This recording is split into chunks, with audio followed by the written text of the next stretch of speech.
连战宇都亲口说严谨是好人，你还怀疑是严谨杀了战宇吗？萧，从情感上我愿意相信你说的是真的，但是这不能成为证据，你明白吗？那你有严谨杀人的证据吗？我相信严谨没有杀人。你可以相信他没有杀人，但是我也有怀疑他的权利。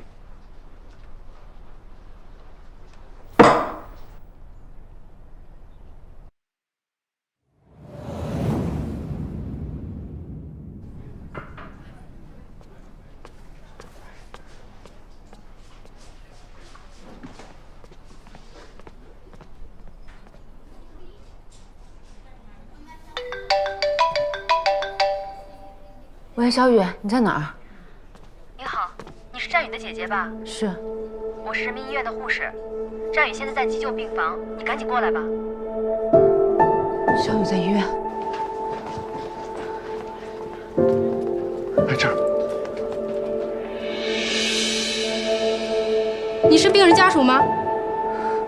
我是他姐。不用太担心，大部分是软组织挫伤，只是左手的食指有严重骨裂。现在昏迷的原因呢，是因为轻微脑震荡，需要留院观察几天。是谁把他打成这样的？这我们不清楚，是他自己跑到急诊来的，一进门就晕倒了。哦，这是他的手机，你收好。谢谢。谢谢啊。哎呦，这怎么回事啊？这肯定是严谨打的。严谨？我之前问他战宇在哪，他还说不知道。可他连衣服都没换过，肯定是严谨那个混蛋。小欧，具体发生了什么，等他醒了不就知道了吗？别急啊。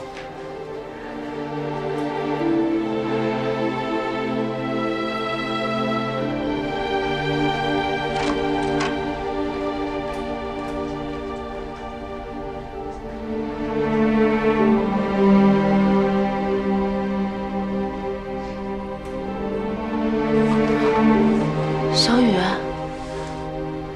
姐，医生，麻烦你来看一下。傻孩子，还疼吗？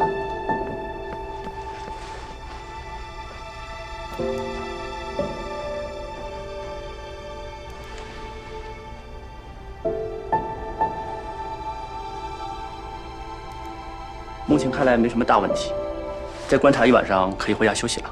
谢谢医生。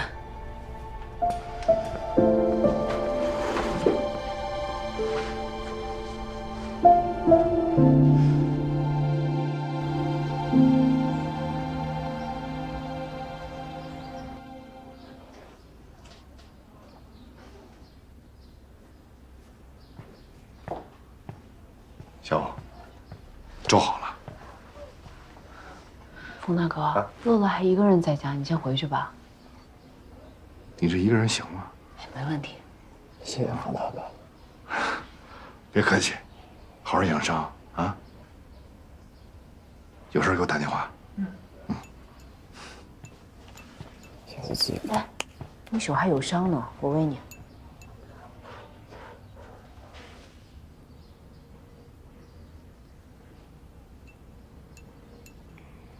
姐，嗯，我妈她……你妈挺好的，已经开始化疗了。我跟她说你去外地演出了，回去就去看她。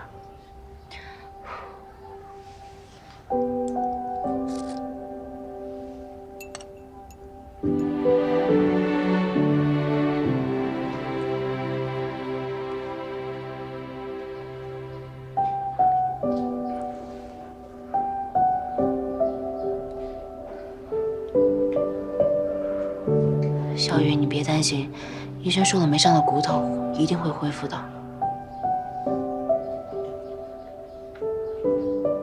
小雨，姐，我想喝水。好，你等着。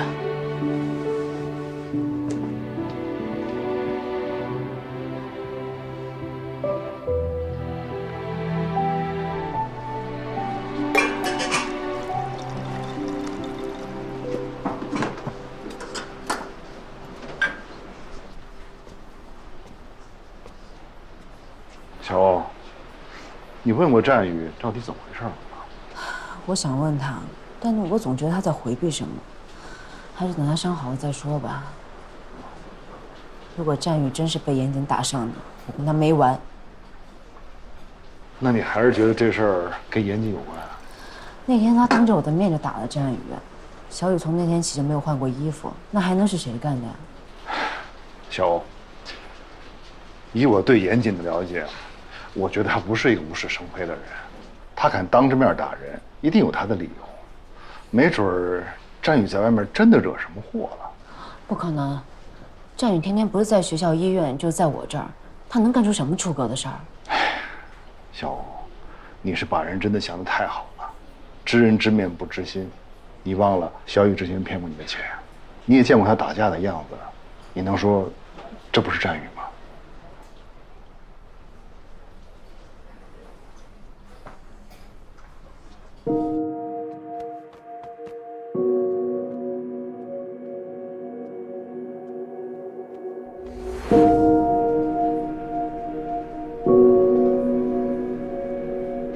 那我点到为止，你等他好一点，好好跟他谈谈。啊。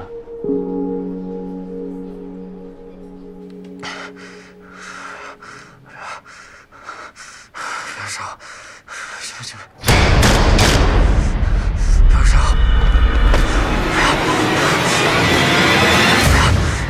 别烧，行行行，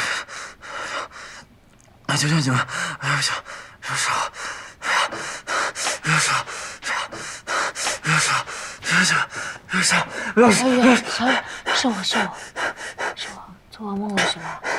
没事，有姐在啊，睡吧。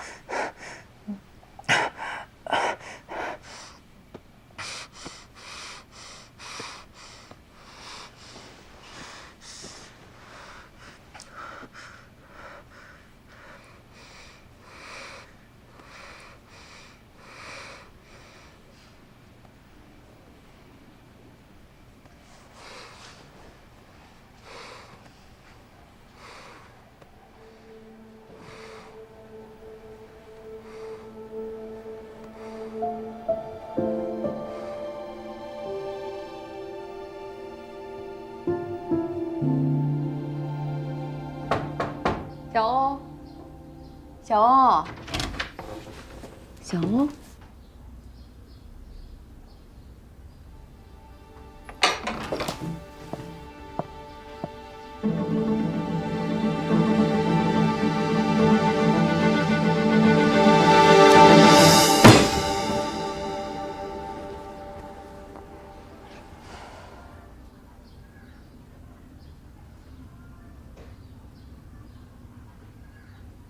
你给我下来！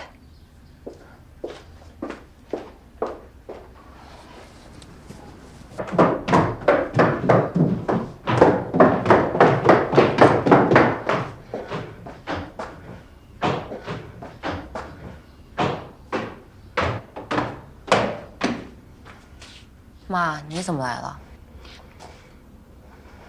我不能来吗？我不来就发现不了。你这么随随便便跟野孩子瞎睡觉。妈，不是你想的那样。昨天晚上战宇他做噩梦，我哄他睡觉，不小心睡着了。我不听你解释，我就一句话，绝对不可以搞姐弟恋。一大早不想跟你吵架，你给我回来，赶紧把他给送走，以后少和这母子俩来往。我就纳闷了，你和你爸是怎么了？中了什么魔了？非得砸锅卖铁的帮他们？说够了吗？说够你可以走了，我知道自己在做什么。小欧，你别犯傻，你帮他们能捞什么好处啊？被这种人赖上了，你这辈子想甩都甩不掉。你别想着你爸还会帮你。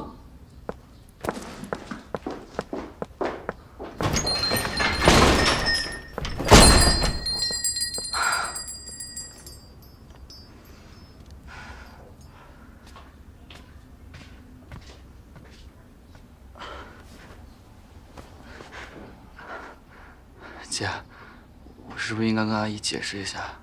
不用了，你好好休息。我去给你做点吃的。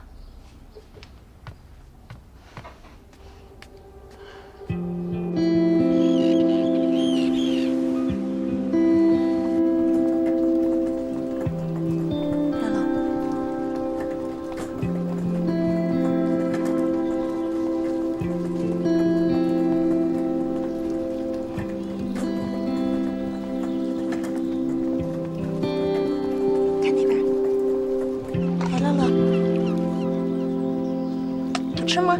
阿姨做寿司最好吃了。乐乐，你发芽现在可棒了，对不对？嗯。别夸了，夸的我都不好意思了。给点阳光就惨了。战宇，谢谢姐。战宇，你姐对你这么好，你是不是得以身相许啊？你胡说什么呢？吃饭都堵不上你的嘴。战宇，你别搭理他。谁胡说了？你照顾战宇有多累，你自己又不是不知道。战宇，我可跟你说啊，你在外面惹什么事儿都行，但是你要是敢对不起纪晓哦，我可饶不了你啊！你少说两句吧。战宇怎么可能做对不起我的事儿？姐，我想下来走走。你腿还行吗？没事，我慢点。小雨老师，我扶你。慢点啊。乐乐真乖，慢点啊。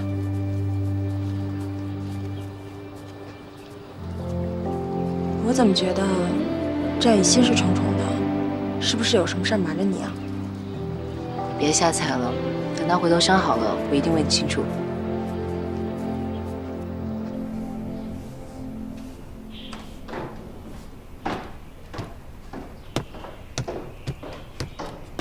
你怎么下楼了？我好多了，也可以帮你干点活了。别，手怎么样了？好像没什么大碍。坐。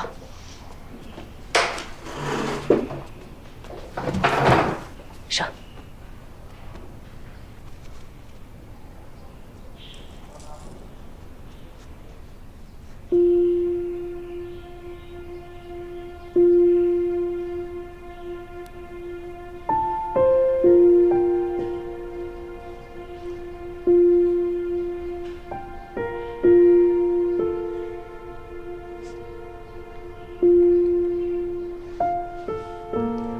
要不要拉一曲试试？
你看，我就说一定没问题吧。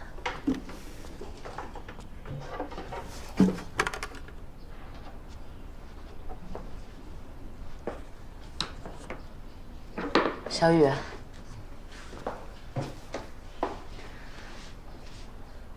现在可以跟我说说了吗？这次受伤是不是还是严谨干的？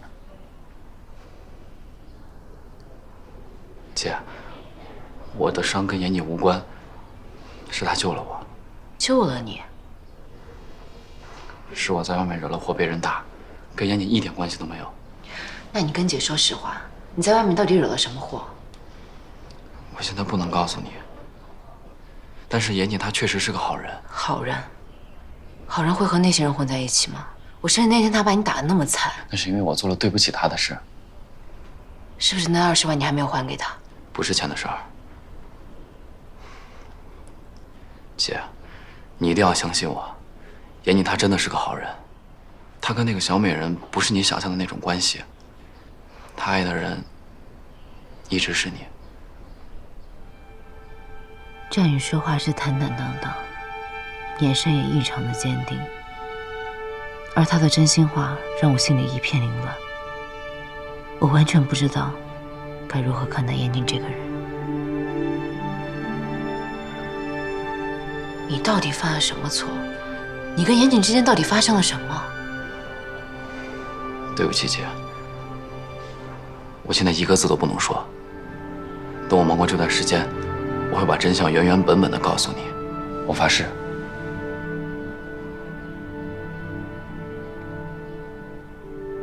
那你骗过我吗？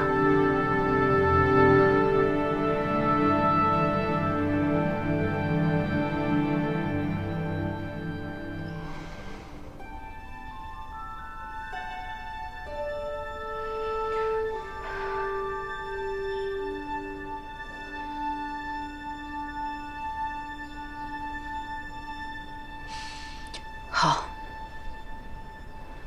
我尊重你，但我还是有句话要告诉你：人都有犯错的时候，重要的是要勇于改正。我希望你好好珍惜现在眼前的一切，为了美琴阿姨，也是为了你自己。有任何困难一定要告诉我，千万别干违法的事儿。姐，我知道了。最近我落下了很多功课，我想回学校好好补课，暂时就不来店里帮忙了。这段日子把你累坏了，你好好休息。我妈那边你也不用再去了，我会照顾好她的。等忙过这段时间，我就来店里看你。行，一定要注意身体啊。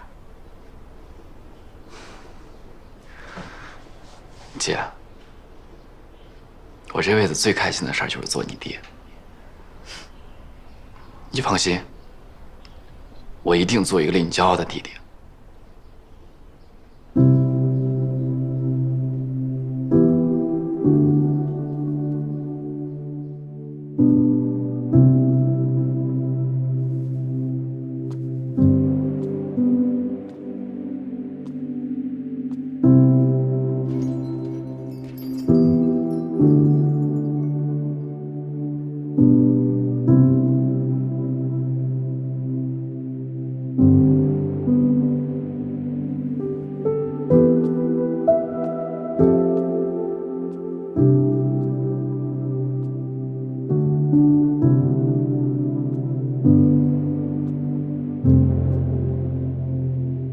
那是我最后一次见战宇，他走的时候脸上还带着伤，但笑容依然很清澈。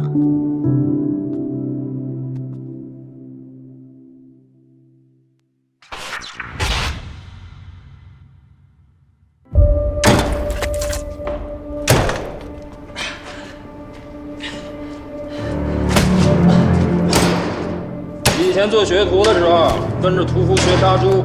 后来啊，还就套上这口。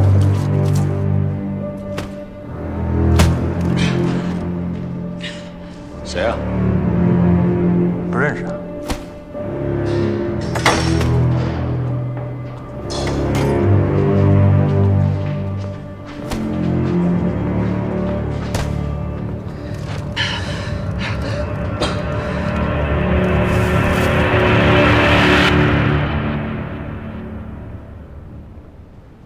也能认识他吗？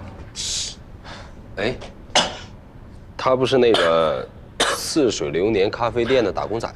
除了似水流年，也是再没见过他。没有。他的确是咖啡馆的那个打工仔，但他也是六子的手下 KK， 酒吧街出了名的小毒贩。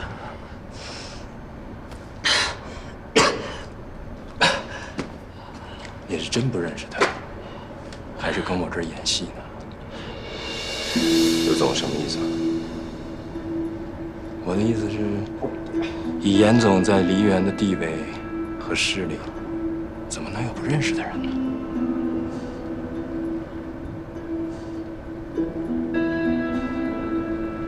我是什么大小角色啊，都得认识吗？接着打。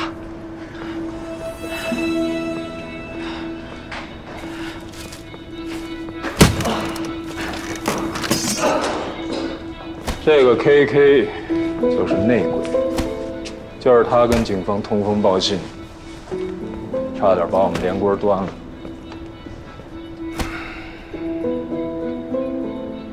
我怀疑啊，他还有个同党，就在我们这群人中间。但这小子嘴太他妈硬了，我是刀枪棍棒都撬不开。你是缉毒警出身，审讯这块肯定有好多招，帮我审审。不就是损失了一点象牙吗？何必这样大张旗鼓？大张旗鼓，必须大张旗鼓啊！内鬼啊，大哥！这是象牙那么简单的事吗？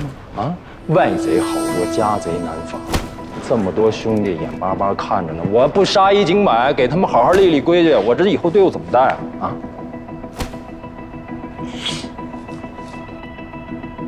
刘子，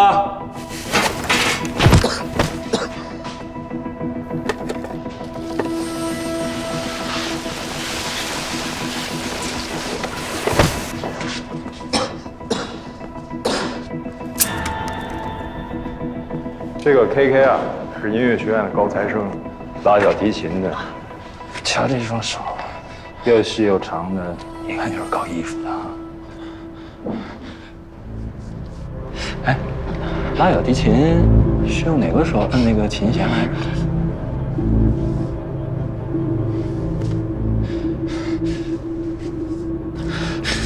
大哥，大哥，我真不知道，大哥，别帮我收拾，大哥，我求你了，我真的什么都不知道，大哥。KK 啊，我很负责任的跟你说，你要是再不告诉我你的同党是谁，你就得赶上去打鼓了。刘总，您肯定误会了，我真的没有，我真的不是内鬼，我没有通过。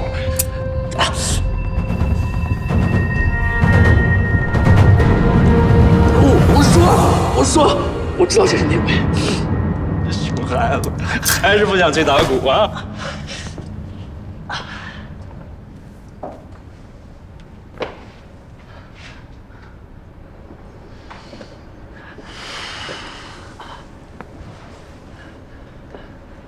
说，谁啊？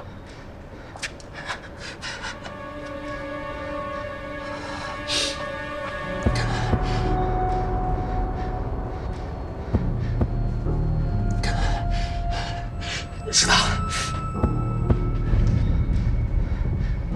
他是内鬼。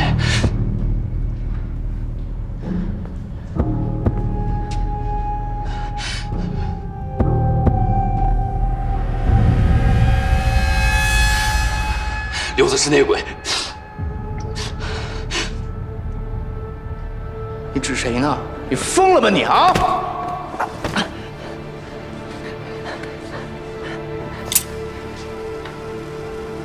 大哥，造谣毁损，污蔑！他之前进去过，他被警察收服了。小子，看着我！我跟大哥在一起这么多年，一直没有出过事儿。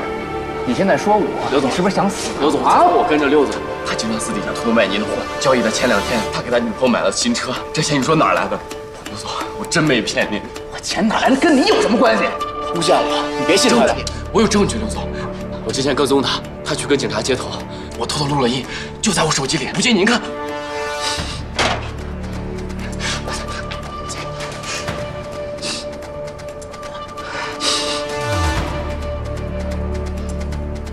污蔑我，纯属是诬陷。咱们简单扼要的说一下。时间定了，伟哥亲自部署了运货路线，他让我负责交货。地点呢就在祥云县。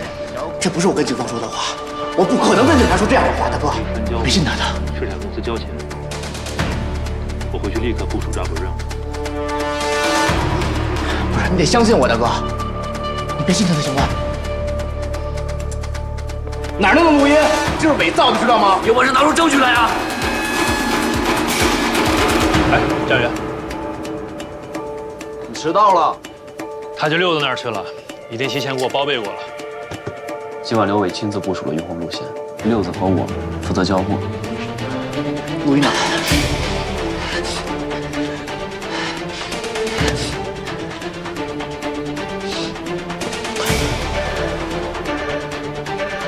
原来这2年我短的货都是被你给卖了。大哥，是我承认，我错了，我下回再也不敢了。但是我发誓，我只是想挣点钱，我根本就没有背叛过你，大哥。谁是你大哥？一直是你。刘总，柚子之前跟我说，他说他早晚有一天会取代你的。别，老子他妈今天弄死你！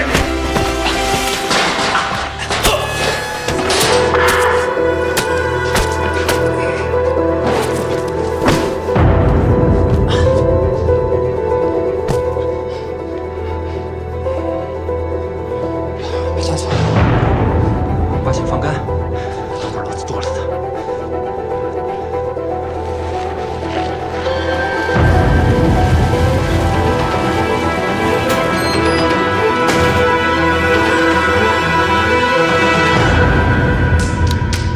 这么打脸，抓内鬼抓我自己头上来了。哎，云总，看笑话了啊！走走走。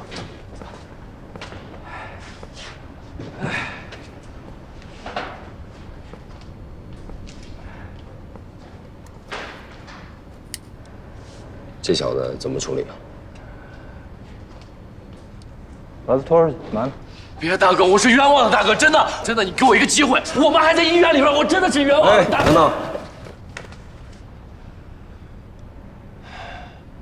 刘总，这小子是个大学生，我怕他出了什么事儿，学校跟家长一定会报警。如果因为他耽误了我们的大事儿，有一点得不偿失。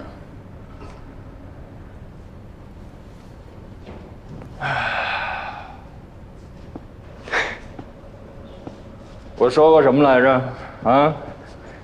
你这对 K 还真就把他那溜给灭了啊！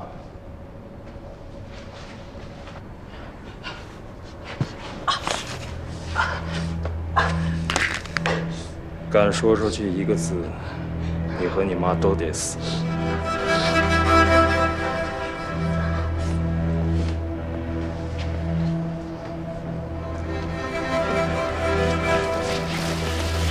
你收拾一下。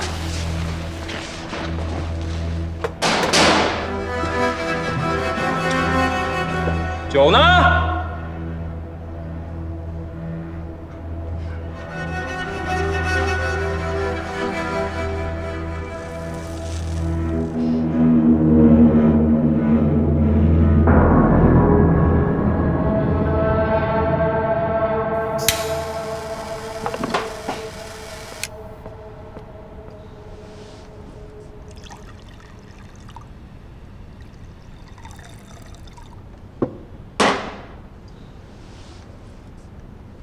哎，严总，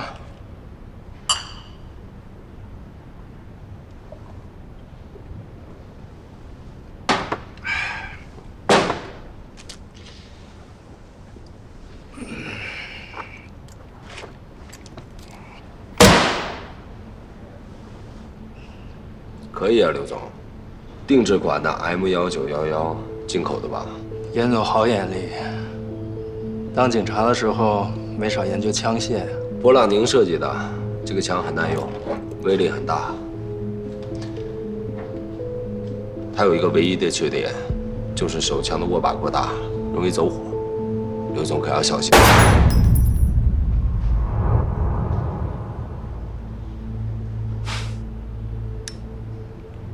还真被你说中了。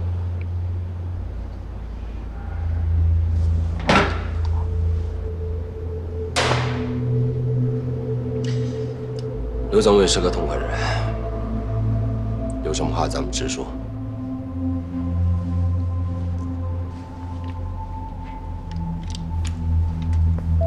给你看点东西。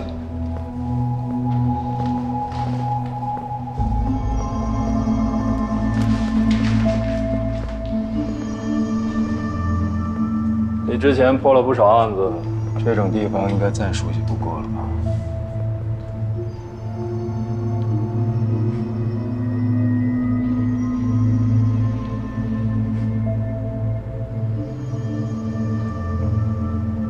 刘总，今天终于把这层窗户纸给捅破了。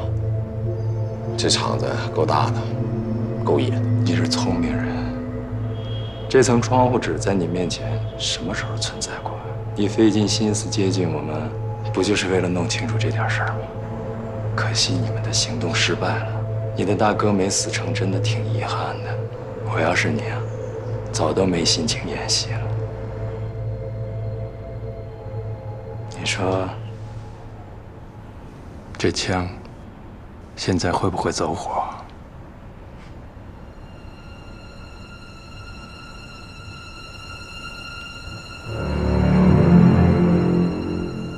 我算看明白了，什么 KK 是内鬼，这是扯淡。你今天叫我过来，就是打算把我给弄死。刘伟，我一直把你当成好兄弟，而你永远把我当成你的敌人。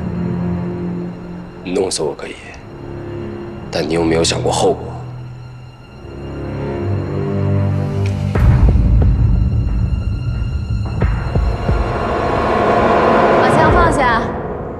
小美，我让你把枪放下。这事儿你别管。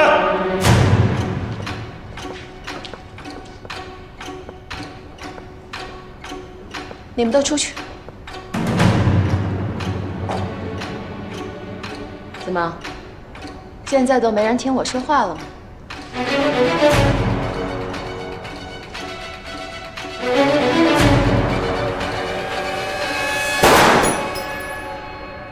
都聋了，梅姐说话没听见呢。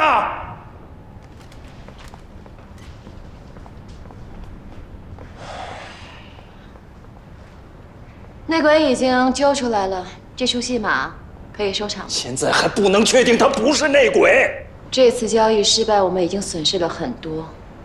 如果还不能及时把货送到吴峰手里的话，他一定不会放过我们。这一点，你应该比我更清楚。现在，能帮我们把货顺利送出梨园的，只有严姐了。你杀了他，是要自绝后路？你信了他，那才是自绝后路。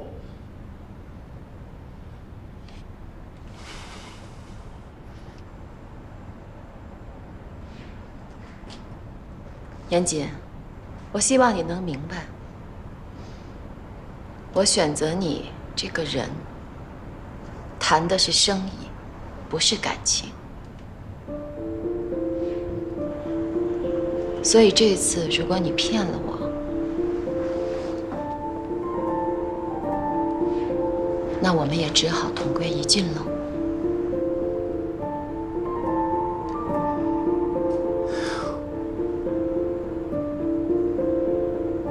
你想赌是吧？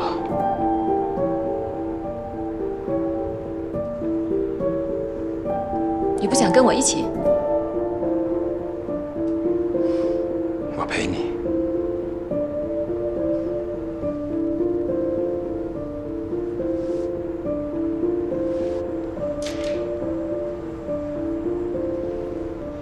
这个是咱们最新研制出来的一批货，刚好还没有人验过。严总，帮咱们验验货吧。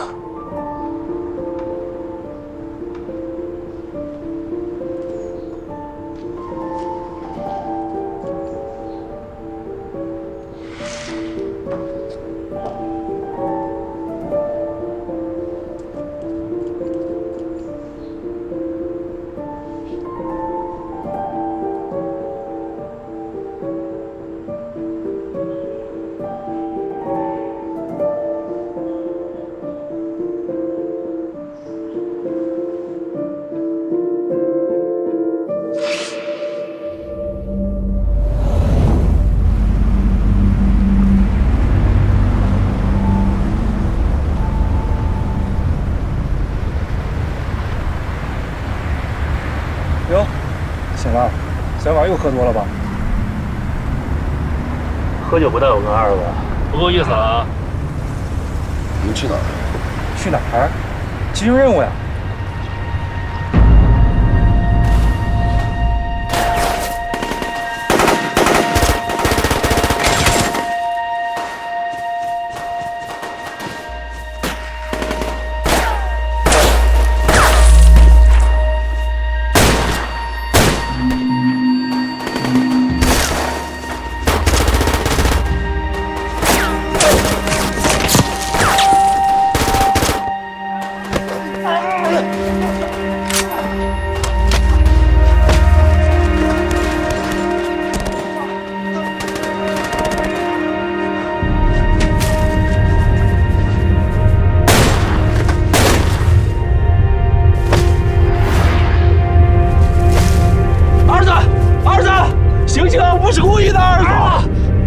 跟俺朝子义兄弟开枪！儿子，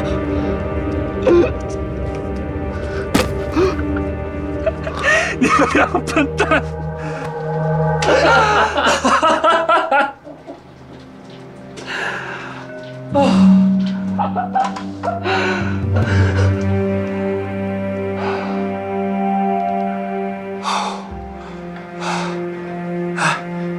给我来个烟呗。就惦记着抽烟，有烟没？没带。找找。火机呢？打火机呢？哎，在呀。丢了啊？火机呢？好好找找。放哪儿去了你？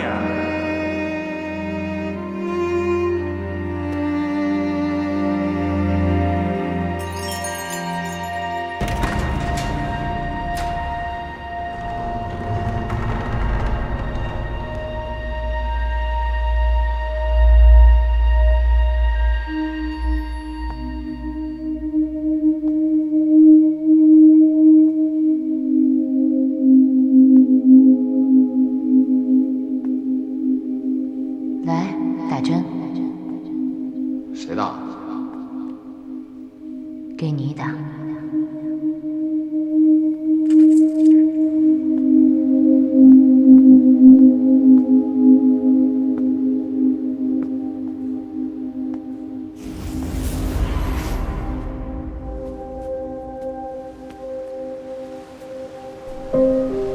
严谨，严谨是谁？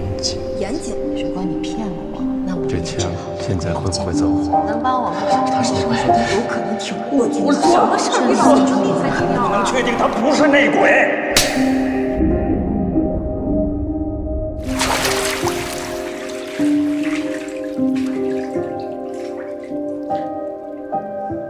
那天起，我开始跟毒品打交道。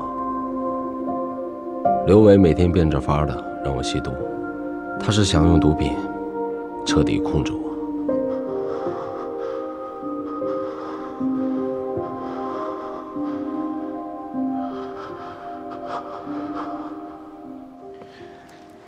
你既然都活得出来了，为什么不把制毒工厂的具体信息透露给禁毒支队啊？哎呀，我压根儿就不知道我什么时候离开的制毒工厂，我也不知道刘伟每天给我吸食的毒品里还加着什么其他的东西。我第二天醒过来的时候，产生了意识混乱，头一天发生的什么事儿我记不清了。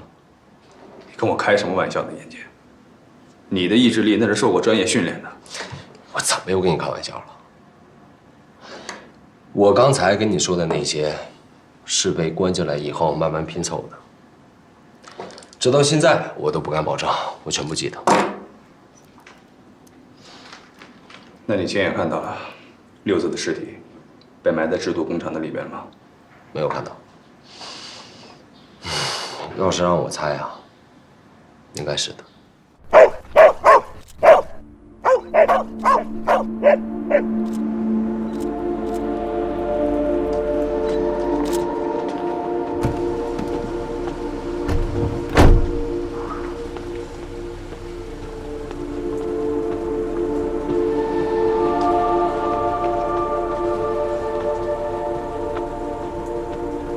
照护支队，找到了。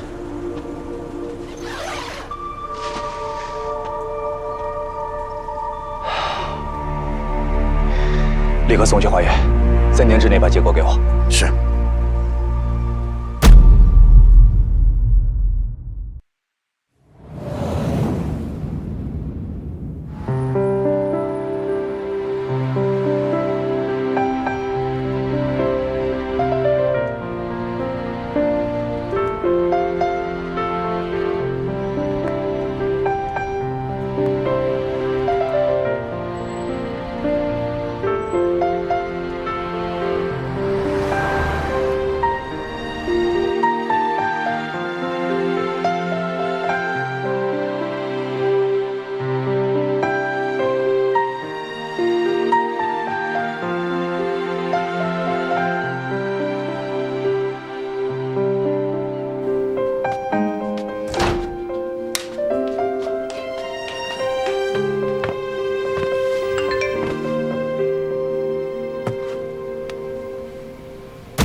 那干嘛？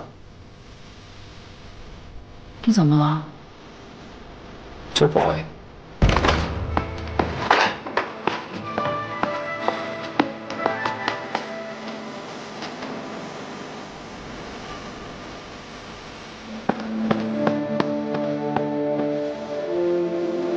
这是什么？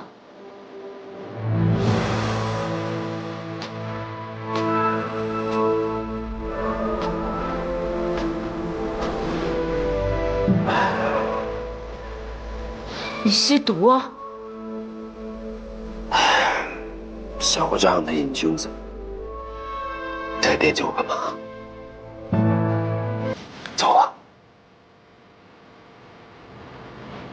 我让你走啊！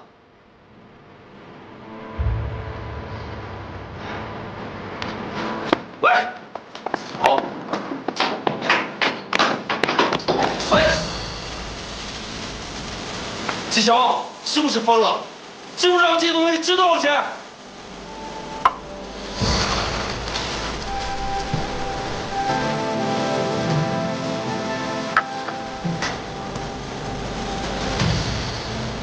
给我滚！滚！从今往后，你是死是活，跟我再也没有关系。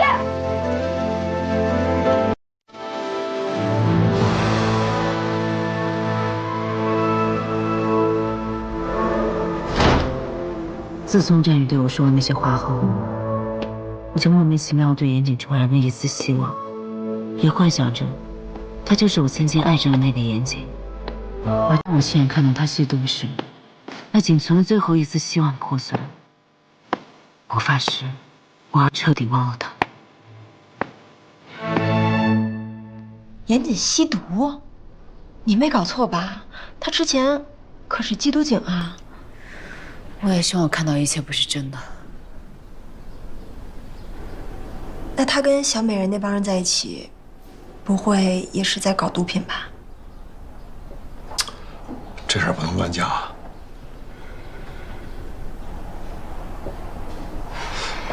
是战宇通知你去看严谨，那问题战宇怎么知道严谨吸毒的？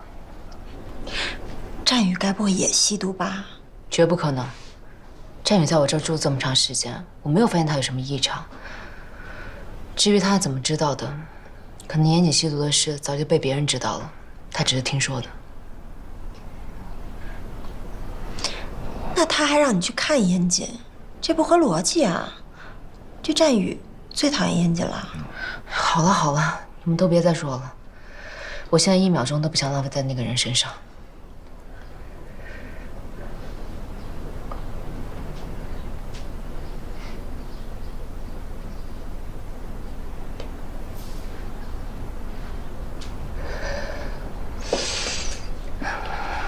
咱们说点开心的事吧。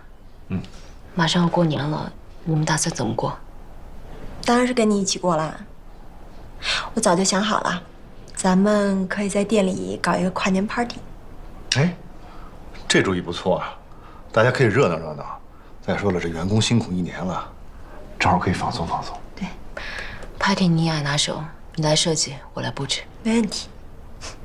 哎，需要我做什么你告诉我，采购啊什么的。到时候你就把乐乐带来就行了。乐乐肯定高兴死了。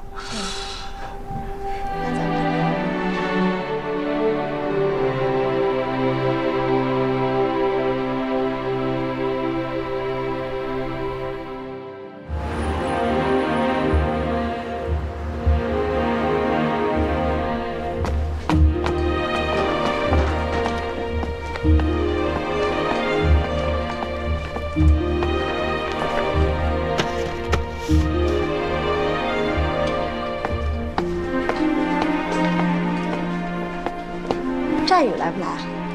我之前问他了，年底啊学校事儿多，他肯定是来不了了。这新年大家都忙着过节，他能有什么事儿啊？而且 party 就是人多热闹，我还想让他演奏几曲呢。他有时间还得去医院照看他妈呢。那把阿姨一块叫过来不就行了吗？你就给他打电话说你都想他了，让他务必到场。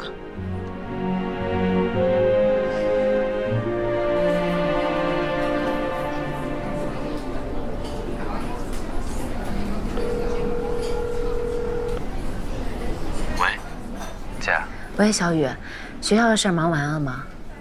差不多了。那你还是带着阿姨一起来店里跨年吧。我们好久都没见了，大家都想你了。我也挺想你们的，姐。可是今晚我已经有安排了。哦，那你们忙完晚点过来，咱们一起跨年。我这边结束已经很晚了，我就不去了。你们好好玩。好，那你先忙你的。放假了，有时间一定来店里。一定的，姐。那我先挂了。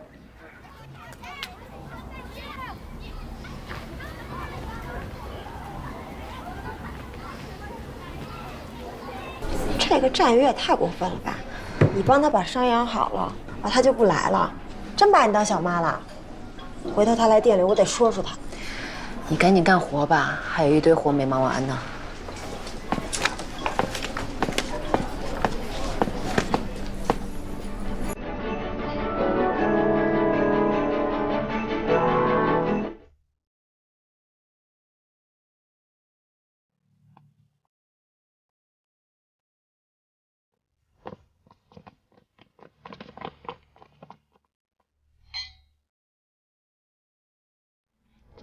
没有，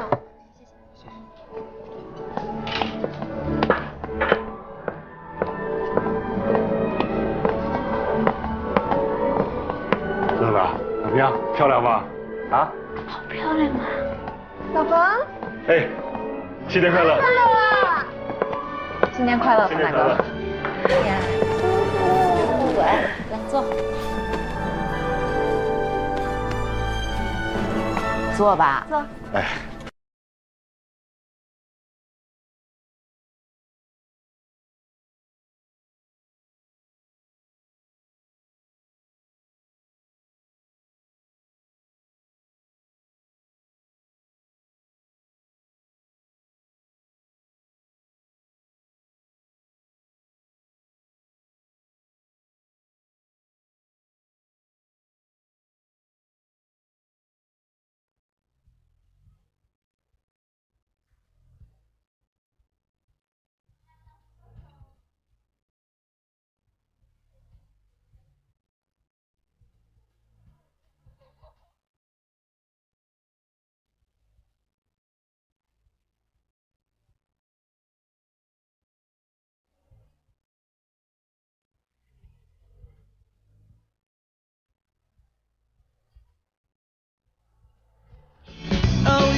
小欧，这乐乐这两天有点感冒，今天吃了感冒药有点困，要不我带他先回去，你们接着玩啊。还是一起跨年吧，要不先让乐乐上楼睡会儿。我怕他这熬夜啊，病得更厉害。就是，这里这么闹腾，他怎么休息啊？而且我刚摸他脑袋，还有点热呢。是啊，我就怕这个。那行，乐乐先回去吧。行。哎，那晚上要烧起来，你一个人行吗？没问题。走，乐乐。阿姨，今晚你去我家玩好不好？你还没去过我家呢。乐乐听话啊，方阿姨还有别的事儿呢啊，咱们走。乐乐都邀请你了，你就去吧。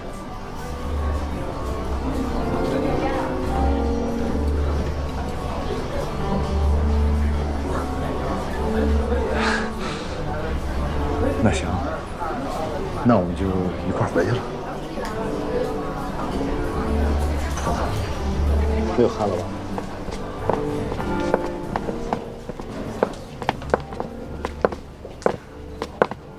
新年快乐！新年快乐！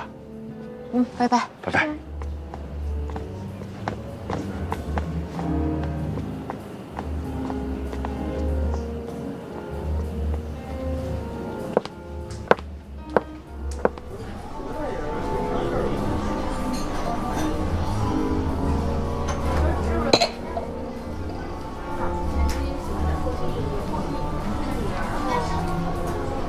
萌萌，我爱你，嫁给我好吗？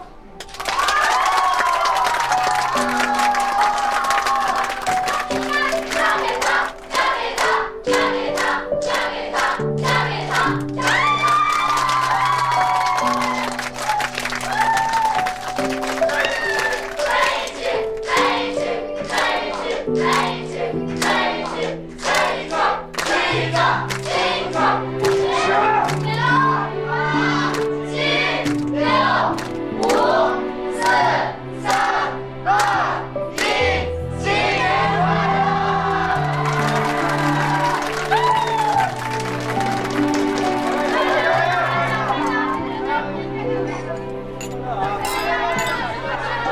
2018年过去了，这一年里，围绕在我心上的人，到头来没有一个在我身边。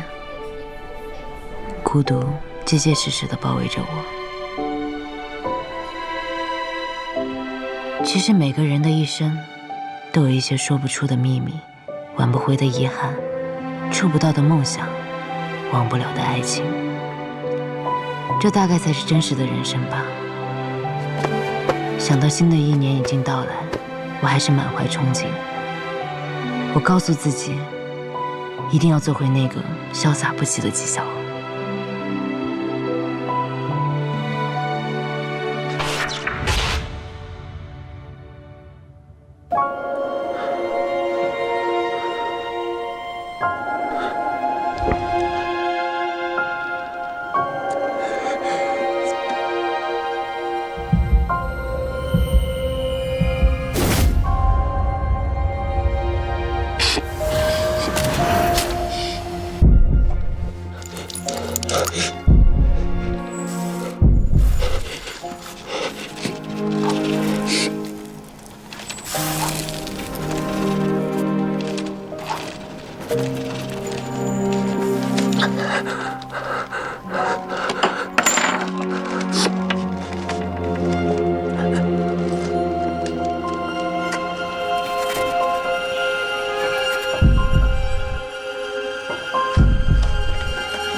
这一生只可能骗你一件事，就是有朝一日我不在了。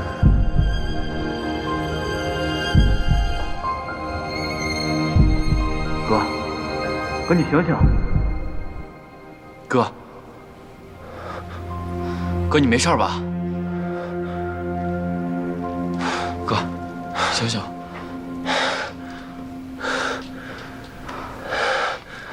你来干什么？给我滚！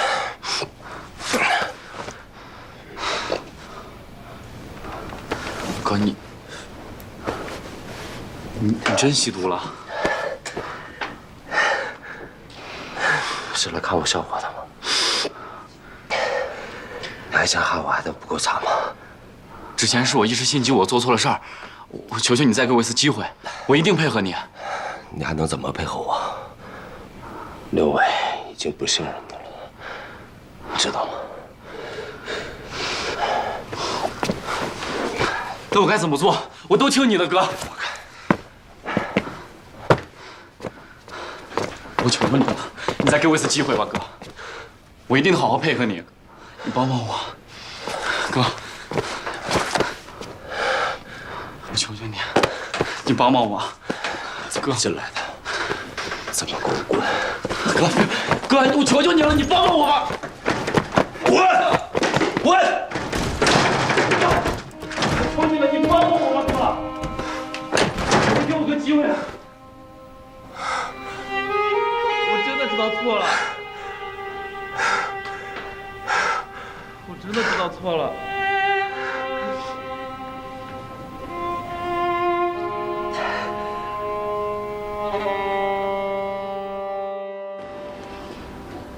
这条路绝对安全，可以顺利把货带出丽园。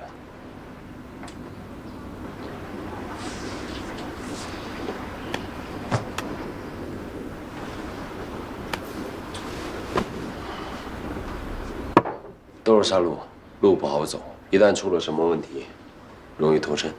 稳妥起见，还是先找人探探路吧，做到万无一失再行动。行。那至于出了梨园以后具体怎么走，就听刘总的指挥吧。那我们的货怎么伪装呢？我的1/3在我爸的物流公司一直有专门的货车配送海鲜，进出货记录都很干净。我们可以在货车厢里做一个夹层，这个车经常出入梨园，跟检查站那帮人都很熟，他们一般也不会查我的车。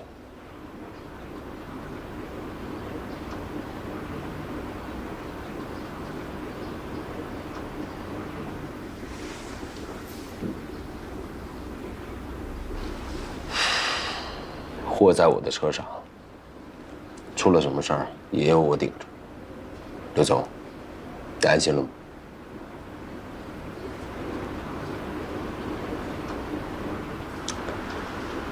那就这么定吧。好。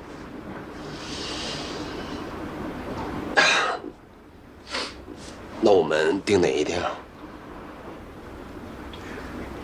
吴峰让大师正算着呢，应该这2天就有结果了。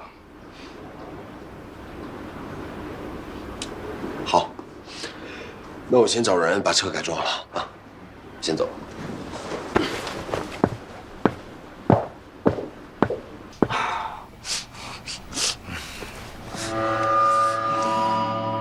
脱引袭来，我感觉有成千上万只蚂蚁在撕咬我的身体，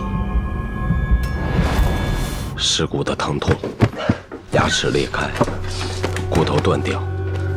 5脏6腑被撕扯，我从未有过那样的绝望。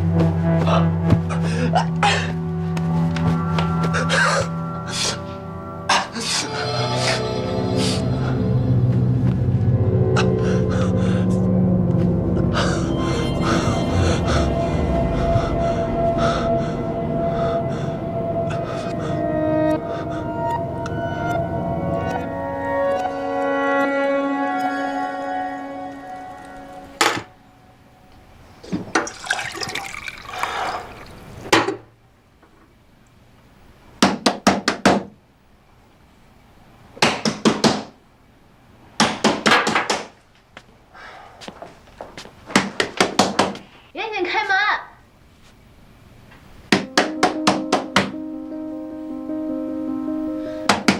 严谨，严谨，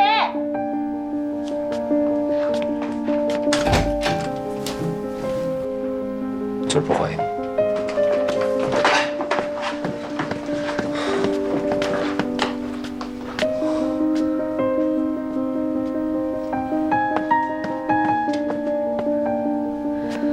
这是什么？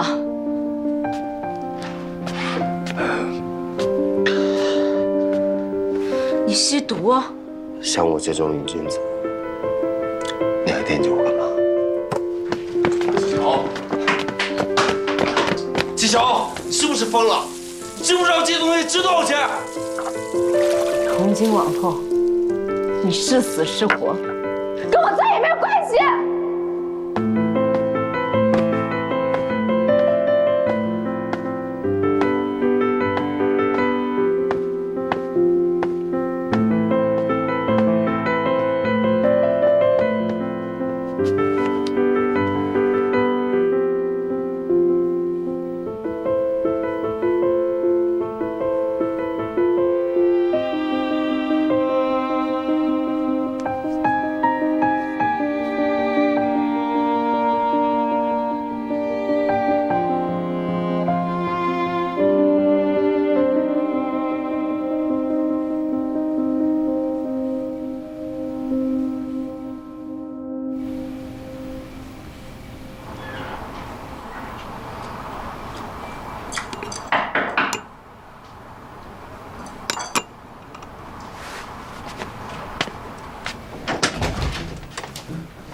老冯，啊，进来吧，不用唤醒。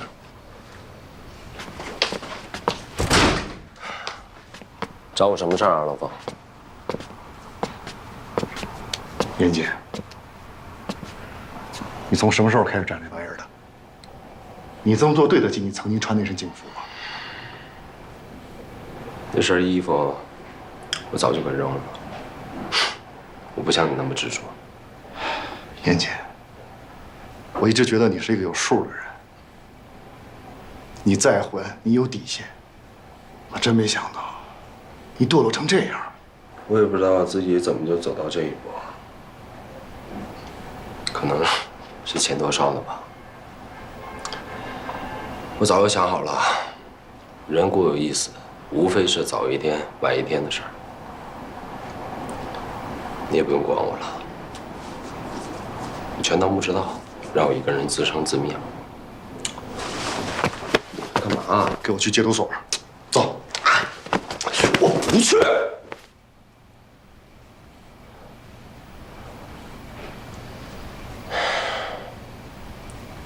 对不起，老冯，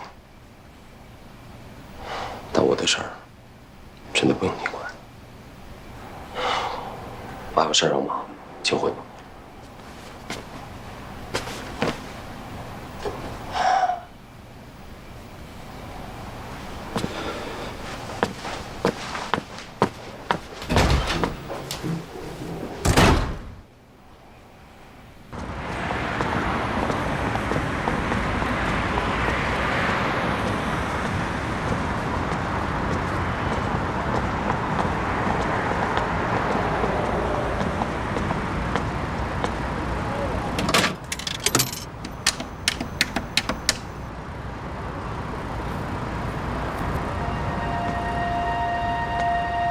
1/3餐厅的海鲜运输车携带毒品，车牌号是云 TTS 386，1月3号上午11点38分进行交易。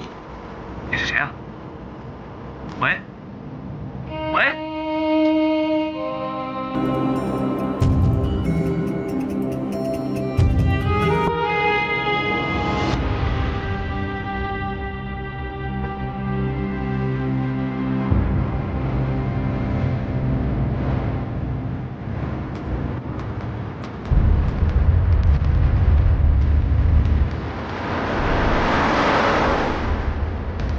下一站在泸溪县出口处。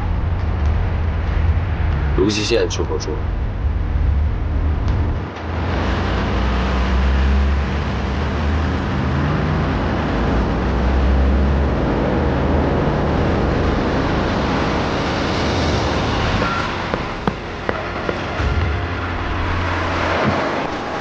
走。狡猾的刘伟不断变换着路线。我也不知道最终去向哪里，我始终能看到后面有车辆尾随，他们不断更换，但我知道那是警方的车，是我回归的希望。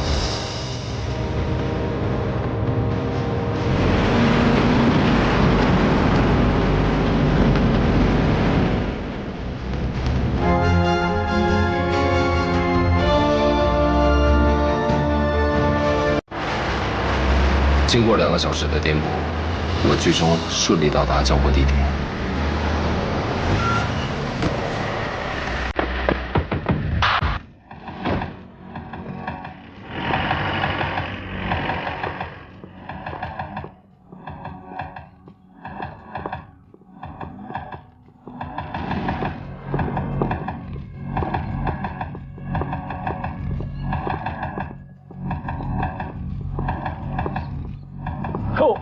裴总，欢迎欢迎。吴总久等了。来，里边请，里边请。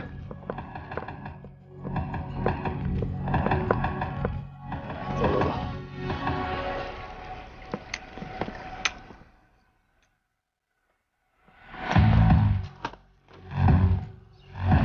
我用没用脱光了给你搜啊？哎呀，好了。别想破坏。快坐，快坐。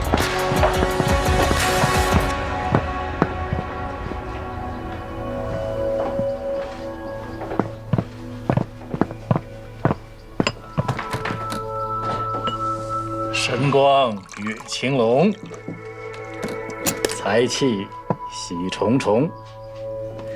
裘谋百事全，横财也兴隆。哈哈哈哈。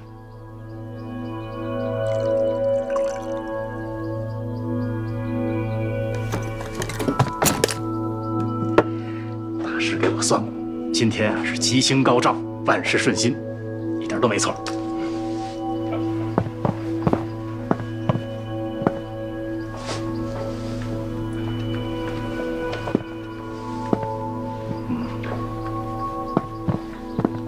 跟吴老板合作就是痛快。哎，严总，你可是我的贵人啊！哎，哪里的话，是吴老板您瞧得起我。严总太谦虚了。哎呀，这话慢慢聊啊，茶要趁热喝。哎，行，梅总，咱们以茶代酒庆祝一下，祝我们旗开得胜，马到成功。这次交易结束后，我还有其他人要介绍给你。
跑不掉了。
剩下的事儿，赵警官应该都清楚了。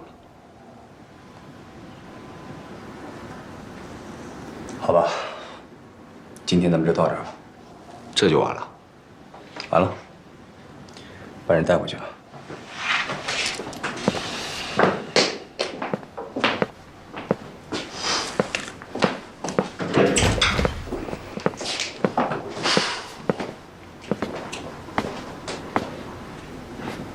纪晓知道战宇已经死了吗？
头，接到群众举报，在万方北里一个高档小区发现了尸块。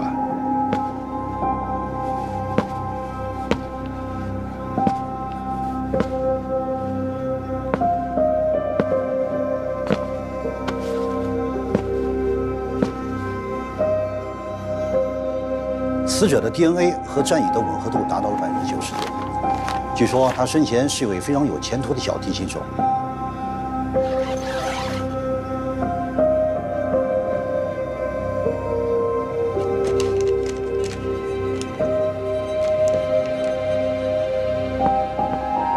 通过调查，死者衣物里发现的打火机属于一个叫严谨的人。此人是本市1/3海鲜餐厅的老板，也曾是名缉毒警。这个严谨涉嫌一起特大贩毒案，刚刚被抓，目前被关在梨园一看。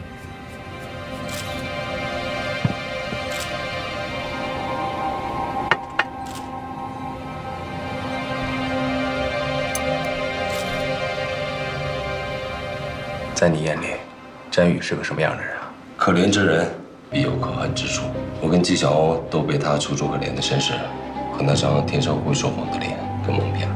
在你心里，严谨是个什么样的人？我不知道应该怎么评价他。我从始至终都没有真正的认识过严谨。没有佳宇，就不可能出现现在这个局面。你觉得严谨会杀詹宇吗？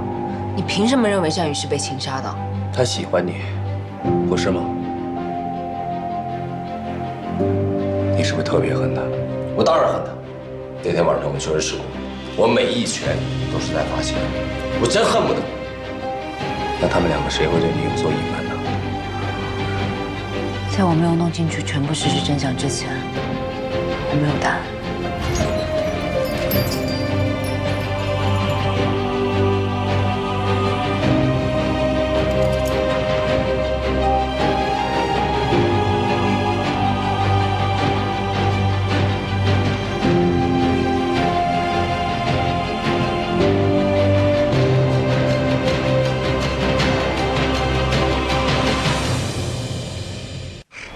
难得出去吃个晚饭嘛，想吃什么应该点，是吧？哟，这不是赵警官吗？今天怎么有闲心走上这条街了？铁辉，好久不见啊！好久不见。啊，我听小欧说了，你们俩在一起了是吗？恭喜啊！谢谢啊。你是来找小欧的？你就不怕被这条街上的回忆闪瞎了眼？请你说话注意点，我们是来查案的。战宇的案子，我们还有事呢，先走一步啊。真是冤家路窄，这么多警察，怎么偏偏这案子落在他的头上？走，去看看小欧去。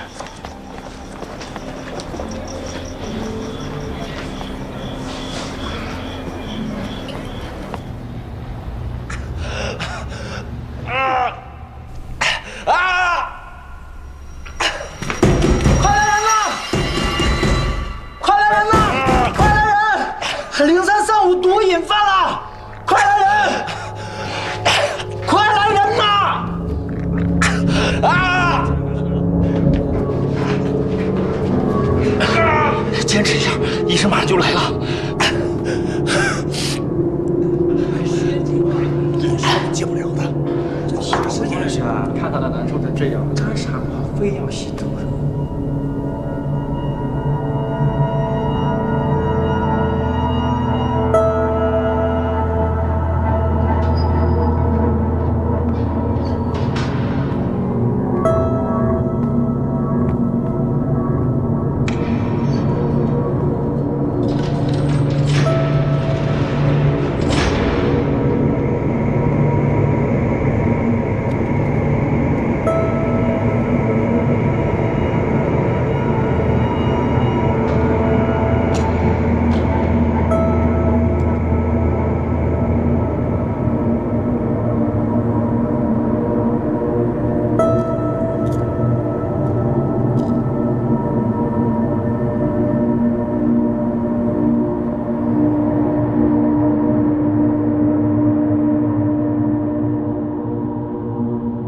上次发作是3年前，周期是越来越长了。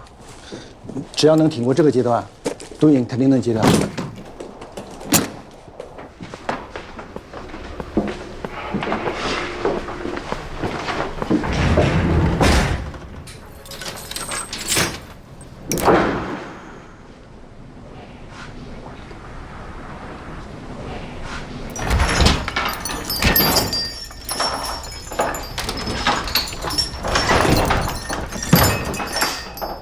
小欧，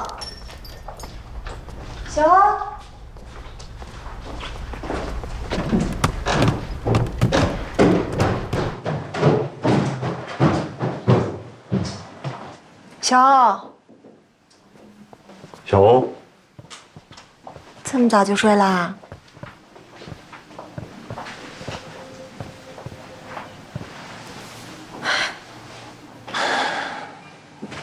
我刚才碰见赵廷辉了。他是不是来找你了解战宇情况的？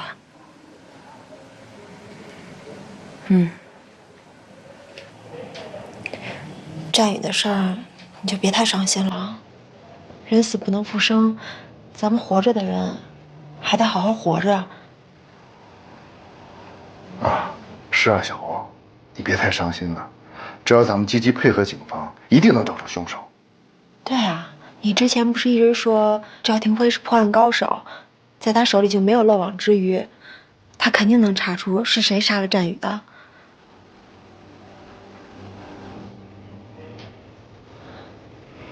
看来小欧是累了，让他好好睡吧。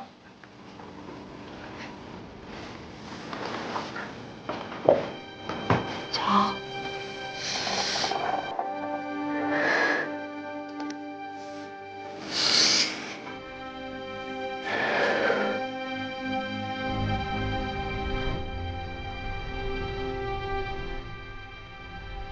12月31号的晚上，我市发生一起特大杀人分尸案，死者的身份已经核实了，就是战宇。战宇，怎么就死了呢？他怎么会死呢？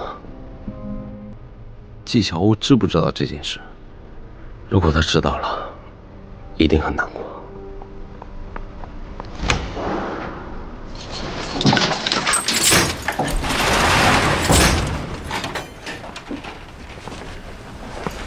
起来！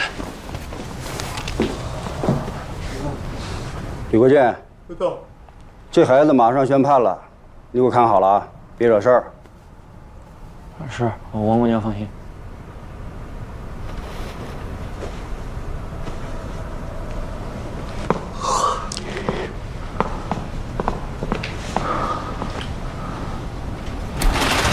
哎，大哥，您这个名牌上万呢。花儿吗？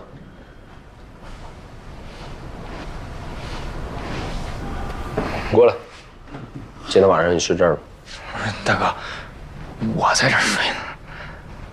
那边那么大地方呢，串一串。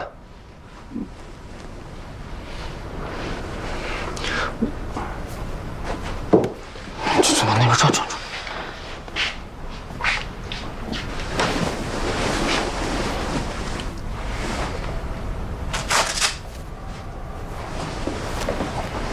还不谢谢大哥？一来就挨着大哥睡。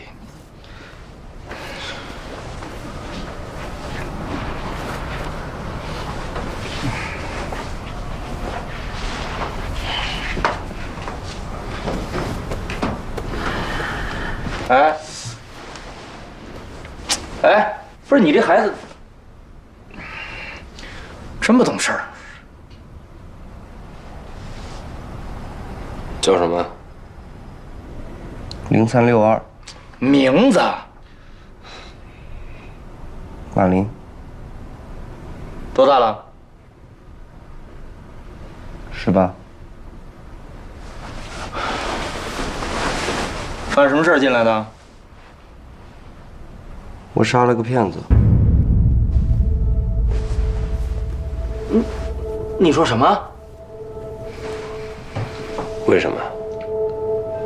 他骗了我爷爷的救命钱。那你爸呢？我没有爸妈，是我爷爷把我养大的。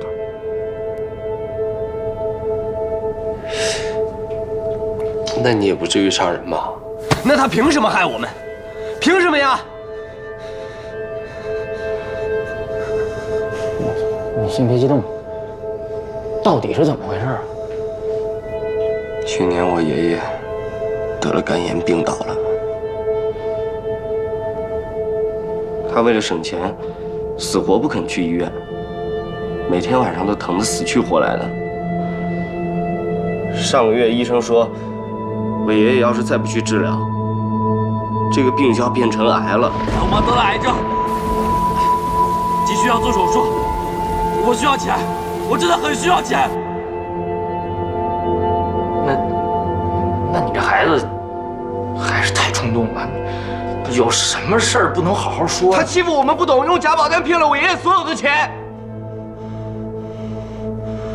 其实我没想真砍，我就想拿刀吓唬吓唬他。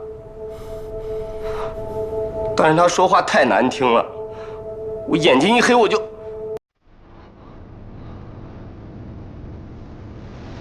我没想到后果会这么严重。我没想到事情会这么严重，我以为失败了还可以再来一次。过去30年的生活背景，一直令我无法理解战宇的背叛，而马林的出现，让我彻底明白了战宇的世界与不得已。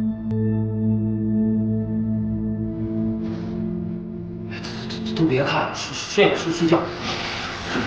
不说了，睡觉。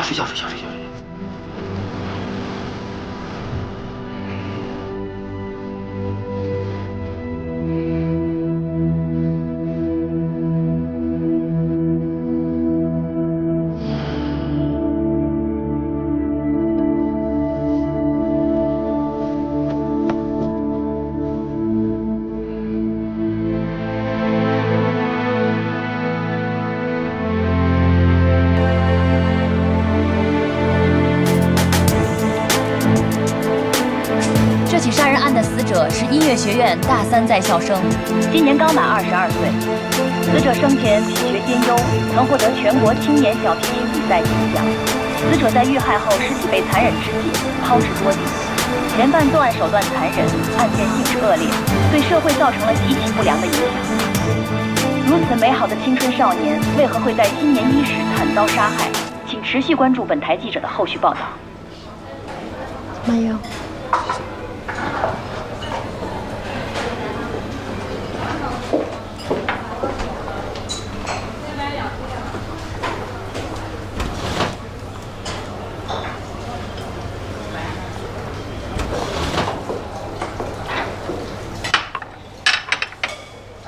吃点甜的，心情能好一点。我是不是可以申请去看守所见一见严谨？你要干嘛？你想问是不是他杀了战宇？他能告诉你吗？他现在可是贩毒大案的主谋，连家人都见不上一面，更别说你了。你可是答应了我的，这事就放下了，以后严谨2个字都不能再提了。他已经是你的过去式了，凡事都要往前看，没准哪天就像我一样，转角遇见真爱了。杀人分尸，真的假的？你没看微博呀？有网友拍到抛尸现场了，好像还拍到尸块了，也不知道是不是一个人，巨恐怖！妈呀，太吓人了！2位美女，我们那边的桌子已经收拾好了，要不然我们那边坐。好的。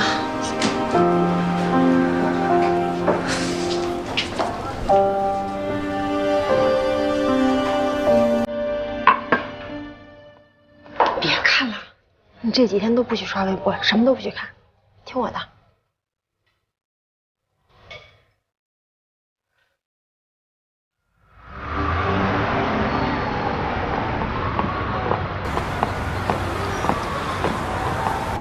这梨园市这么多年了，没发生过如此恶劣的事儿。哼，现在可好，上微博了，全国人民都知道，乌七八糟的什么都有。咱们的官网被挤爆了，就我这手机也被打爆了，一刻没消停。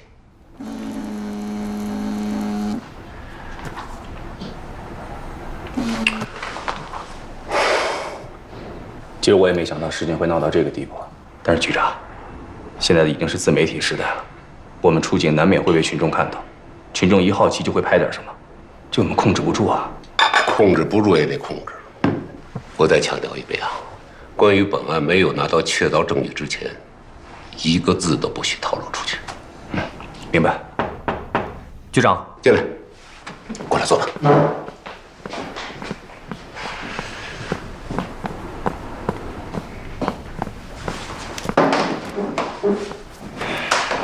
先汇报一下审讯的情况。严谨始终坚称他是程副支队长安插在小美人贩毒集团中的卧底，他的卧底故事听上去逻辑通顺，情节惊心动魄，一点也不亚于一部精彩的缉毒大片。这个严谨啊，当年在武警做特种兵，是个优秀的狙击手。干机动警那几年，参加过多起大案的侦破工作。依照他的能力，杜撰一部精彩的缉毒大片，有可能。对。所以为了印证严谨口供的真实性，我和赵副支队长针对关键信息进行了核实。虽然调查结果与严谨所说的吻合，但还是没有足够的证据证明严谨就是警方的卧底。最终还是需要程副支队长醒过来才能证实。但我个人觉得，严谨是卧底的可能性很大，因为在收网前，我的确在程副支队办公室收到过一个电话，是那个人给我们透露了交易的关键信息，才顺利围剿了小美人贩毒集团。这说明那个人一定是潜伏在小美人集团内部的。我现在回想起那个人的声音，跟严谨非常相似。我怎么有种感觉啊？不管这个严谨是不是卧底，这事跟1231分尸案没什么直接关系啊。是的，局长说的没错。现在诸多的证据都指向了严谨。我们在对他进行103贩毒案的审讯过程中，也发现了他的杀人动机，情杀或者仇杀。詹宇不仅是因为纪晓欧才跟严谨产生了机缘，他也背叛过严谨。当然，这一切都要基于严谨真的是警察的卧底基础之上。如果他不是卧底，他们俩之间的机缘就要重新考虑了。纪晓鸥怎么说？纪晓鸥从始至终都不知道詹宇的贩毒行为，也不知道小美人和严谨之间的所有事情。在他眼里，他只是经历了一场不太愉快的感情。而且纪晓鸥嘴里的詹宇，跟严谨嘴里的 KK， 完全就是两个人。死者致死的原因搞清楚了吗？机械性窒息。但是法医从死者的胃部检测出了大量的毒鼠强和酒精成分，也就是说，死者在服毒发作的时候，有人捂住了死者的口鼻，窒息性死亡的。那你判断说这严谨是凶手，依据是什么？从严谨家的小区视频监控来看，严谨是詹宇生前见过的最后一个人。杀人现场和作案工具找到了吗？还在搜索之中，但是我们在严谨家发现了部分血迹，我们怀疑那里就是第一杀人现场。当然，这一切还要等 DNA 检测结果出来才能最终确定。法医也在藏尸袋上发现了一些土壤的成分，我们会根据这些成分进行分片排查的，尽快找到分尸现场和作案工具。哎，你们不是已经发现了这个运尸体的垃圾箱吗？那就根据监控，应该可以判断出分尸的大概位置。啊，局长是这样的，严谨居住的小区明宏公馆，它属于新的社区，旁边道路的监控还没有完善，而且垃圾桶也是我们在周围搜查的时候无意间发现的。还有啊，毒鼠强这条重要线索还要继续调查。知道你们二位都很辛苦，没办法，我还得下刀，尽快破案。明白。是。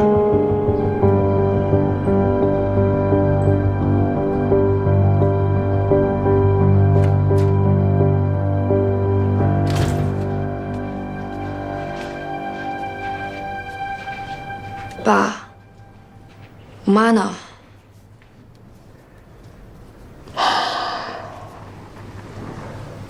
她很不舒服。您能不能给禁毒支队打个电话，问我哥的情况，看看他们是不是搞错了？我觉得没必要。你哥哥太让我失望了，他怎么能干这种事儿呢？我情愿没这个儿子。我哥不可能贩毒。可是他吸毒。反正我哥肯定是被冤枉的。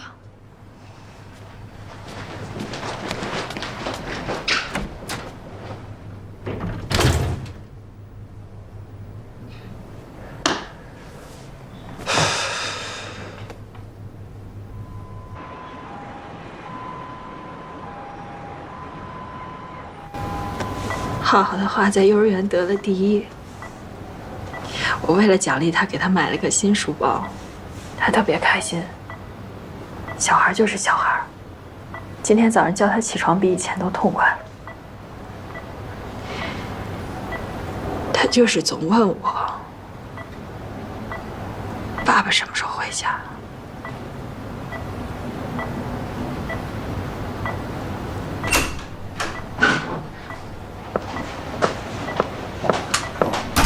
来了，以后别拿这些东西了，他用不上。那你就拿回去吧。新的检查结果出来了吧？医生怎么说？一切都在往好的方向发展，但是他什么时候能醒过来，谁都不敢下定论。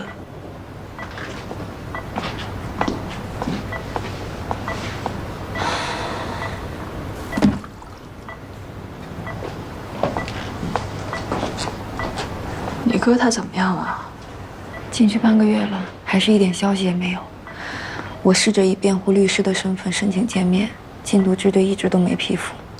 严谨是怎么跟贩毒团伙扯上关系的？你觉得我哥会贩毒吗？当然不会了。二子当年的死，老程和他到现在都难以释怀，他怎么可能会去碰毒品？再说了，他图什么呀？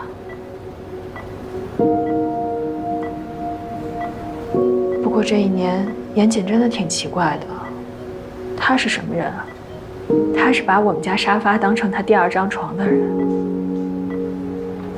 可是去年这一整年，我基本上没怎么见过他。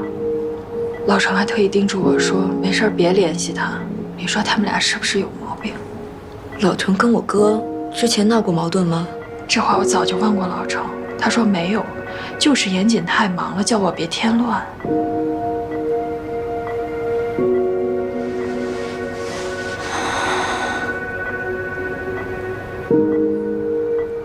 老程是什么时候介入103贩毒案的？这个我真的不清楚。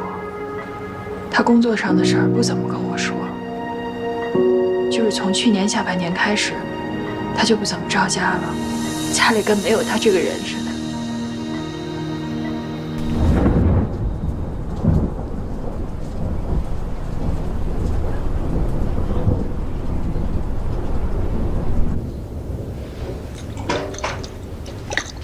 臭娘们儿！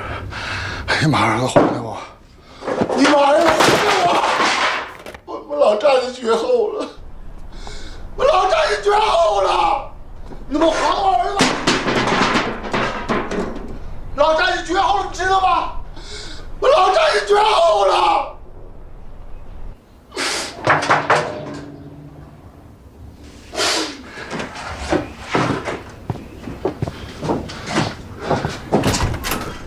你们俩是谁啊？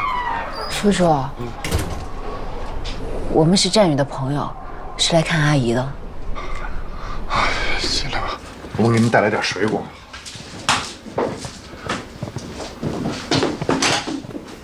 阿姨，阿姨，我是小欧，能听见我说话吗？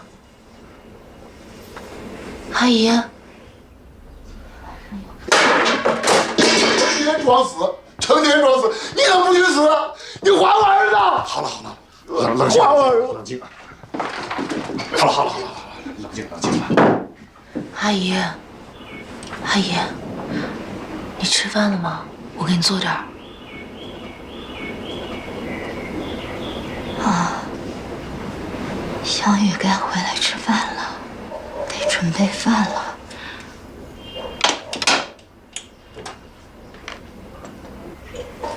他怎么还不回家呢？我想起来了，他今天晚上有排练。今天晚上有排练。你醒醒吧！他死了，他死了，他回不来了。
哎，严总有消息没有？啊，经理托人打听过啊，一点消息也没有。看来严总这回真的悬了。哎，你说他好好的，干嘛做毒品生意呢？这钱赚多少算多呀？这1/3啊，用不了多久就要关门了。哎，聊什么呢？这么热闹，不知道现在上班时间啊？啊，该干嘛干嘛去。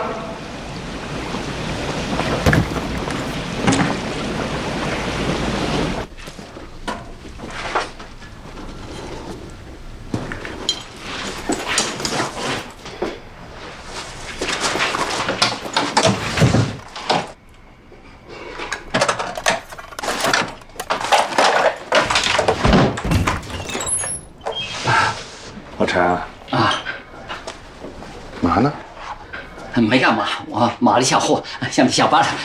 等等，包里什么呀？啊，没什么，2件脏衣服，拿着让我看看。脏衣服有什么好看的呢？哎，这是脏衣服，这是脏衣服，啊，真够脏的。我说这点事，这库房东西怎么老对不上账呢？老陈，这不是第一次偷了吧？冯经理呀，你看，咱们半个月都没有生意了。再说了，严经理不在嘛，我拿点回去，尝尝味道。严总不在，店在，1/3在。只要你来打这份工，是不是应该老老实做人做事啊？不是第一次偷了吧？收拾东西走人，这些东西顶这个月薪水了。喂，冯伟清，你以为你是谁啊？啊，你开我啊？你以为你跟我们老板关系有点好，一个开出租的，到我们这儿搞了一个什么采购经理，哎，你不得了了你，是吧？是。啊，严小姐，您也在啊？偷了店里东西还这么振振有词。严小姐，是误会啊，误会。误会，人证物证都在，谁误会你啊？严小姐，我错了，再给我一次机会吧，我来赔偿。于经理，立刻把这人给我辞掉。没问题。你们都给我听好了，1/3没欠过你们1分工钱。要是还想在这儿好好干，就给我老老实实的，一切都听部门经理的安排，听明白了吗？明白了。干活去吧。去我办公室。是。严姐，给您介绍一下，这是新来的采购部经理冯卫星，是严总以前在缉毒队的同事。啊，杨小姐，我早就听说燕京有一个双胞胎的妹妹，今天一见，这兄妹俩真是同一个脾气。我哥出了事儿，别人躲都还来不及，冯经理还这么认真的帮他打理餐厅，谢谢你。哎，别叫冯经理，叫老冯就行。燕京对我不薄，这是我应该做的。老冯。哎，对了，你哥有什么消息吗？暂时还没有，我就是过来餐厅看看，有您这么尽职尽责的人在这儿，我就放心了。您先忙。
你先出去吧。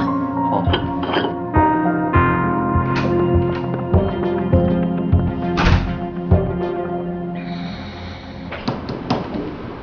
死者战宇，机械性窒息死亡。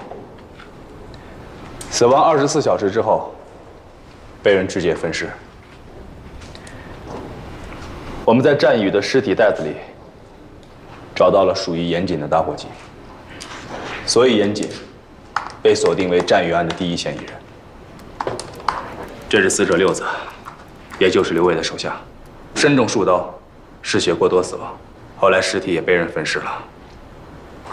严谨指认刘伟就是杀害六子的凶手，但是目前没有证据能够指向这个点。具体是谁分的尸，现在还是不太清楚。1个月之内发生2起分尸案，你们说说吧，各自都有什么想法？这2具尸体都被肢解得很碎，单从肢解的手法来看，2起案件的凶手对人体的骨骼构造都非常了解。法医的验尸报告也表明，2起案件的分尸凶器都是类似于菜刀一类的小型利器，所以不排除是同一人所为。我认为可以并案侦查。我不同意并案。虽然分解工具和分解的方式大致相同，但抛尸的方式不同。战宇是被四散抛尸的，而六子的尸体则被全部埋在了一起。我认为这不符合同一个人犯案的特征。这2个案子有相同点，但是也有许多不同的地方。根据目前我们手上掌握的证据，严谨还是作为战宇案的第一嫌疑人着重调查。等 DNA 的检测结果出来，如果严谨家的血迹确实是属于战宇的，那么我们就……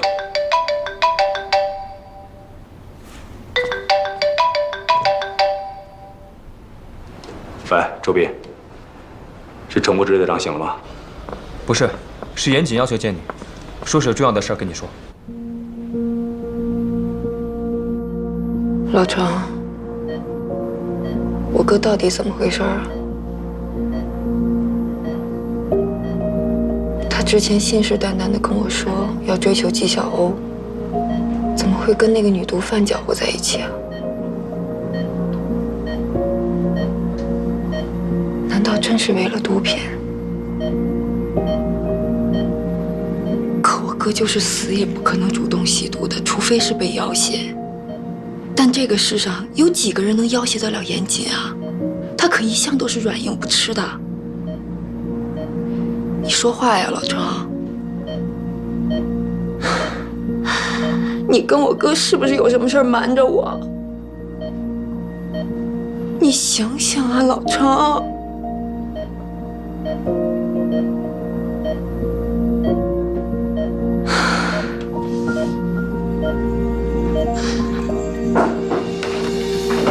说吧，找我什么事儿？我要知道更多关于战宇的事儿。战宇的死亡地点在哪儿？死因是什么？不好意思啊，这个案子我真的是无可奉告。你这么着急把我叫回来，是应该有什么线索要跟我分享吧？我记得上一回你审我的时候有说过，战宇案是特大杀人分尸案。那你还记不记得我以前有跟你提过，刘伟他从小就跟师傅一起杀猪的事儿。他之前杀过好几个人，都是他亲自上手分的尸。你们应该已经找到六子的尸体了吧？如果分尸手法和战宇案雷同，那就证明我的分析没有错。看样子咱们是不谋而合了。刘伟的杀人动机是什么？肯定是刘伟发现了那20万是战宇拿的，是战宇冤枉了六子。那一天在制毒工厂，要不是我劝刘伟不要找人麻烦，估计战宇就让刘伟给活埋了。战宇临走前，刘伟亲口威胁他，如果走漏半点风声，他和他妈都不想活命。刘伟这个人啊，做事向来狠毒。他表面上是放了战宇，但他为了确保安全交易，私下除掉他也不是没有可能。赵定文，六子的尸体到底有没有找到？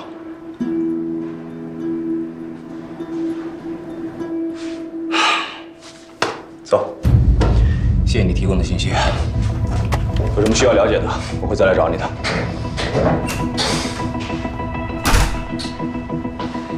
头儿，我觉得严谨的那些话，就是为了故意扰乱我们的视线。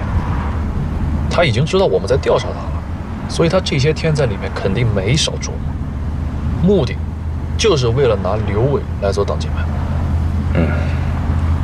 有这种可能性。严谨毕竟做过武警特战队员，反侦查能力还是挺强的。不过你要客观的去想，他说的话也不是没有可能性的。这样吧，为稳妥起见，把刘伟也列入嫌疑人的名单。没必要吧？现在没有任何证据指向是刘伟杀了战宇啊。彻查严谨的思路不变，但是毕竟我们的侦查工作还是初步阶段，咱们全都得考虑在内。明白，老头。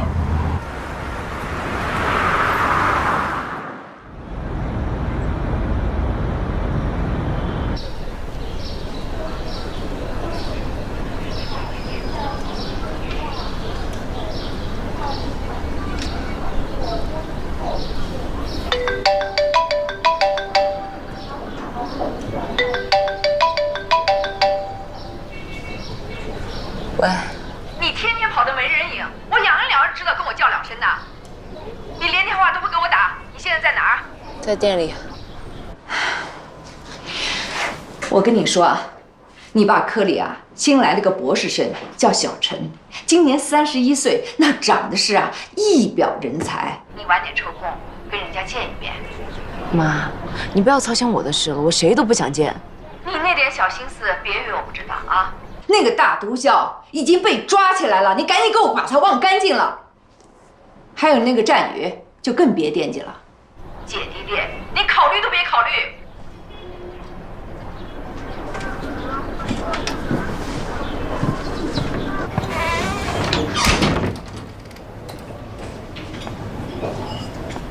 不舒服呀？我也不知道，这2天老是胃不舒服，老想吐。要去医院吗？不用，我上去歇会儿吧。那你去吧。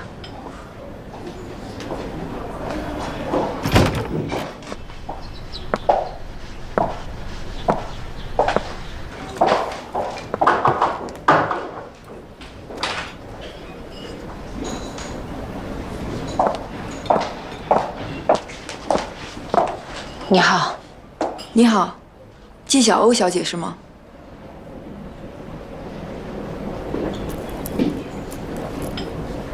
我叫严慎，